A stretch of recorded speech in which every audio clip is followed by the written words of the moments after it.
जिसको धन चाहिए, हम तुम्हें आंतरिक बात बता रहे हैं, जो है, जितना है।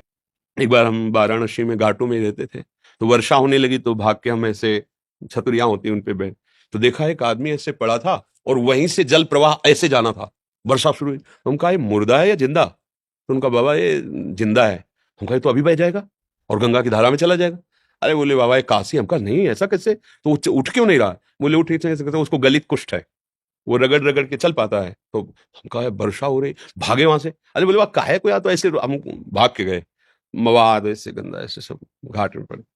और उस समय नवयुवक अवस्था थी, शरीर में ब्रह्मचर्य का पावर था, ऐसे टागा और सीढ़ी चढ़ते हुए ऊपर ले गए। तो ऊपर एक बारंडा टाइप बना था वहां, तो वहां के जो लोग थे मना, ए इसको क्यों अंदर लाए ऐसे?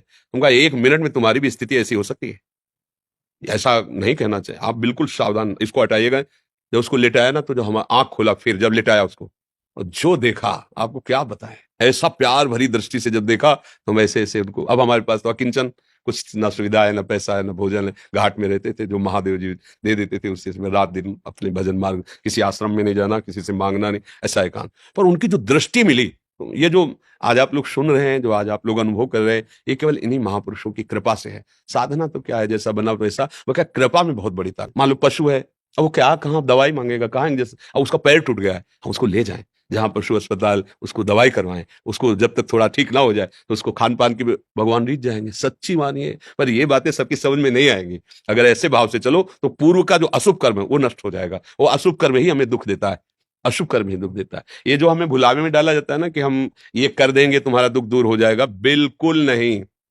ये हम मतलब बिल्कुल अनुभव की बात कहते हैं, इस भुलाव में कभी ना फंसो। बिल्कुल इन बातों, अपने कर्म को शुद्ध भाव से करो, किसी से आशीर्वाद मांगने की जरूरत नहीं है। भगवान सबके है, जैसे हमारे हैं ना, वैसे तुम्हारे हैं। तुम्हारी दृष्टि में भगवान के प्रति पक्षपात लग सकता है कि भगवान इनको ज्यादा चाहते हैं, हमको नहीं, लेकिन उस माँ से पूछो जिसके 4 लड़के, 2 कमाते हैं, 2 ऐसे ही हैं, उस जब भोजन परोसेगी तो चारों को बराबर पर है। ऐसे ही भगवान कहते सब मम प्रिय, सब मम उपजाए, तुम सब मेरे बच्चे हो। पर भगवान से विमुख होकर गलत आचरण करोगे तो वही माया पीट रही।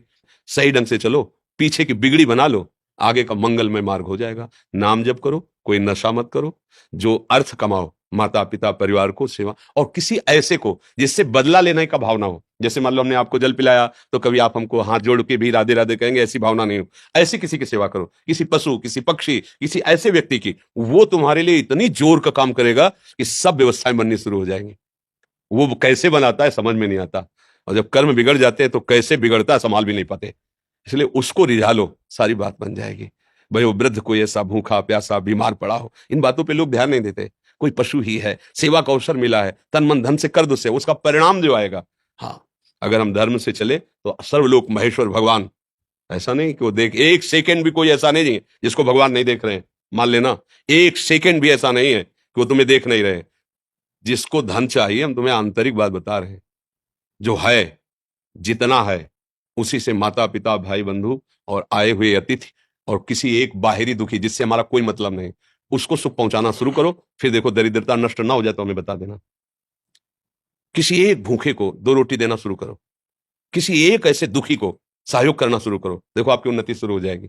हम कैसा चाहते हैं, किसी एक का छीनने को मिल जाए तो हम सुखी हो जाए, किसी एक को हम दुखी कर दे हम सुखी हो, ये सर्वनाश की बातें हैं, वही हमको भोगना पड़ता है।